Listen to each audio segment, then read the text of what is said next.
Hayotda xotirjamlik kerakmi? Allohning manhaji bilan yasha.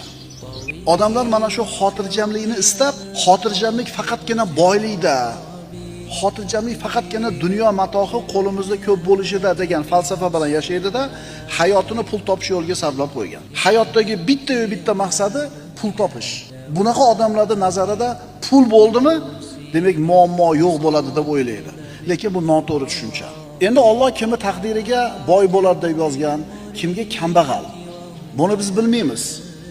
Agar xotirjam, saodatli hayot faqat pulga bog'liq bo'lganida, taqdiriga faqir deb yozilgan insonlar majbur saodat topmasdan yashashga to'g'ri kelib qolardi.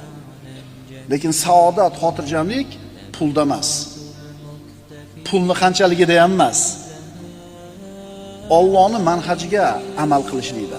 Qanchalar Allohning manhaji bilan yashaysan, hayoting shunga yarasha